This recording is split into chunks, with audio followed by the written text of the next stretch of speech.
If you are running a lawn care crew, a residential cleaning business, a pressure washing hustle, whatever it is, I'm going to explain to you how everything is changing, and I'm even going to give you direct examples of how a specific side hustle is going to be massively impacted. But before we get into it, there are 3 things that you need before starting any business, because the difference between struggling and actually making money really comes down to having the right tools from day one. First, you need a way to manage everything in one place: quotes, invoices, customer follow-ups, without juggling spreadsheets or forgetting to send invoices, and for that I recommend Quote IQ. It's designed to handle everything you need to stay organized and professional so that you can focus on making money, not having to focus on paperwork. It's the best business management software for the service industry. Second, you need leads, because without customers, you don't have a business. A lot of people get stuck because they think that they don't know how to find clients, but the truth is that you don't have to figure it out all on your own. That's why I suggest using a lead generator. It helps you to bring potential customers straight to you so that you're never scrambling for work. And finally, you need insurance. It's one of those things that people don't really think about until something goes wrong, but by then it's too late. Whether you're offering a service or selling products, having the right coverage protects you from financial risks. And I've even linked a resource for insurance quotes down in the comment section and description, along with the best service business software and the lead generator. Once you have these 3 essentials in place, you're not just starting a side hustle, you are setting up a real business that gives you the potential to grow. Trump's new tax proposal, it is a game changer. He wants to eliminate taxes and shut down the IRS entirely, replacing it with all a national sales tax. Wild, right? But before you start thinking it's a win, let's slow down and talk about how this actually is going to affect your day-to-day business as well as mine. And before I start off, you don't have time for the political fluff. I 100% get that. But when policy changes hit your pocket, that's when it's time for you to actually start paying attention and hearing what I'm saying, because this kind of tax shift, it affects how much your supplies cost, how you price your jobs, and whether or not your clients are even going to book with you in the first place. So what's the plan? It's called the Fair Tax Act. Instead of taxing what you earn through income, the government would tax what you spend in a national sales tax, reportedly in the range of about 23 to 30%. That is a massive shift. It would hit every transaction: tools, supplies, gas, groceries, equipment, everything. And you know what? There's no IRS anymore. That means no tax deductions, no refunds, no write-offs for the new riding mower or the new truck that you just got for your business. You spend, you get taxed, period. And I'm even going to do you one better. Let's talk real examples. Anybody listening that has a lawn care business, or even lawn care businesses in general, you're buying fertilizer, gas, blades, oil, string trimmers, all of that. Under this system, every one of those purchases get hit with a 30% sales tax. That's a $3,000 mower, right? No, it's a $3,900 mower. And you're not writing that off at the end of the year either. Now, you've got to decide, do you eat that cost or do you raise the rates? If you pass it on, your $60 lawn cut just jumped to $75 or even $80. Now, listen, some clients might understand, right? But others, they'll cut back. Maybe they even go bi-weekly instead of weekly. Maybe they even try to do it themselves. Obviously, you're thinking worst case scenario, but that's money out of your pocket.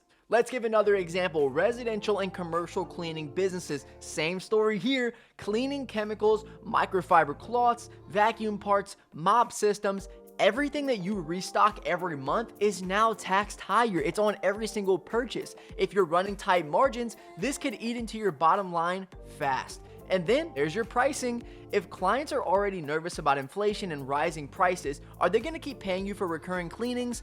I would have to say probably not. Or maybe they'll stretch it out, cancel that bi-weekly gig. Like I said, they might go tri-weekly.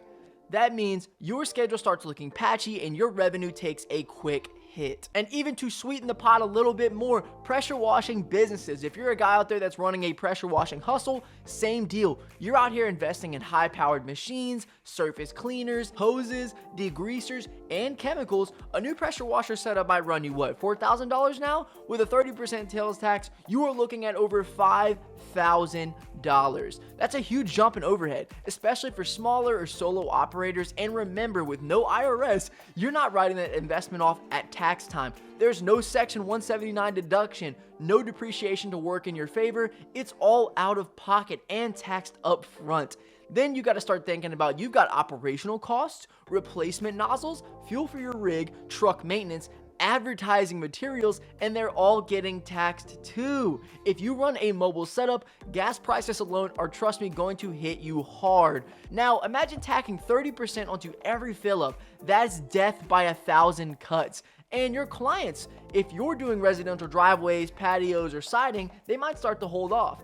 Those seasonal refreshes could become every other year instead of annual. They'll start asking, do I really need this right now? Is it really worth the cost? Even in the commercial space, restaurants, storefronts, HOAs, if everyone's paying more for basics, they'll be looking for ways to cut non-essential contracts. That means way fewer routine cleanings and more one-off gigs, if even that. And not to mention, if you're trying to raise prices to cover your new costs, you'll start running into undercutters, cash-only side hustlers with cheap equipment, no licensing, no insurance, just low prices and no sales tax. They undercut you because they can, and with less enforcement in a post-IRS world, they're harder to track, which means more unfair competition for legit business owners like you. This kind of tax system encourages saving over spending, which of course sounds good on paper, but for service businesses, this is 100% a red flag. That's why I said in the beginning of the video, it's a big shift coming. When people start holding on to their money, they don't call you for those nice to have extras.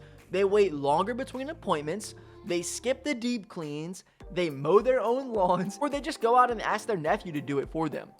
That means way less volume for you and more unpredictability. You don't just lose money, you lose overall momentum. Your business is starting to slow down, money is gonna get tight, budget gets tighter. And this sales tax, it hits everything, even essentials. That means clients with tighter budgets, like I said, especially lower income families, are going to feel it hard. You may have built up trust with those clients, lots of rapport over the years, but now they're looking for ways to cut back, and although they are wonderfully connected to you, very friendly, home services are often going to be the first ones to go. Now, really imagine though, the IRS is gone and there's less regulation.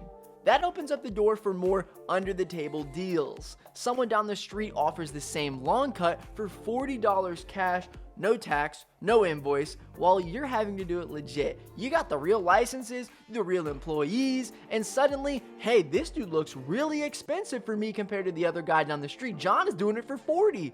Cash too. And all of that to say that just because you did things the right way, you worked way too hard to build a real business, you shouldn't have to compete with somebody cutting corners just because the system's changed. But this is not meant to be fear-mongering, this is meant to be eye-opening. Really look at what the situation is and what you can do about it. And here's what you should start thinking about today. Number 1, review your pricing strategy, understand your costs with tax included, and decide what needs to change. Number 2, build a cash reserve. If the market slows, that buffer can keep you actually in business. Number 3, cut unnecessary expenses. Streamline now so you're getting leaner if things get tighter later. Number 4, educate your clients. Be upfront about what's happening and why prices may raise. If they understand, they're more likely to stick through you through thick and thin. Number 5, diversify your services. If one type of job slows, having others can fill that gap for you. Other services that are no longer just seasonal, but some that you can mix in between. And like I said, this isn't about fear. It's about really being informed, and no matter what happens in DC, you need to be ready because only service businesses can look out for themselves. Because when tax policy changes, it's service businesses like yours that will feel it first. So if you're serious about staying ahead of the curve, remaining inside of your business, and allowing yourself to continue to make money like you have, hit that subscribe button, drop a comment down below, and let us know how this might affect your business. Also, how you're going to counteract that. Let's keep the conversation going because no matter what they vote on, we got to be ready out here in the real world. It would be easy to say that all these things are going to happen to the service businesses and that there's nothing that you can do about it. Obviously, if it goes through, Jim over here that's running a lawn care business doesn't have any say-so what the president's going to put into play, what acts are going to get put out there that are going to be really treacherous for the guy, the working man that's out here really hustling, doing these jobs and actually doing things right, as we mentioned, getting the licenses, hiring employees, having the insurance to protect himself, even when things aren't even happening, still paying on those things and still doing the right work. Well, every day it's already happening. Of course, you're being undercut by somebody down the street. Like what's happening with my mobile detailing business, I would go out there and quote, not even a crazy job. I'm doing $200 to $300 mobile detailing jobs, really turning these cars from, trash to cash. And you find that you're still getting undercut by somebody down the road that is willing to do it for a third of the price. And obviously, if they're able to do it all for cash, they're able to do it all under the books, they're able to keep everything lean and mean, and their margins are super high because they don't have any overhead costs, then you are going to be getting beat. But these are not the businesses that are known to last, as well as the people that keep their eye out for information like this and keep their eyes open for stuff like this, and they can find solutions. Those are the businesses that really exist in the real world and actually remain and actually have a lifetime. So it may not be a forever solution, it may not be a perfect solution, but it is a way to keep your business remaining and allowing you to continue making money.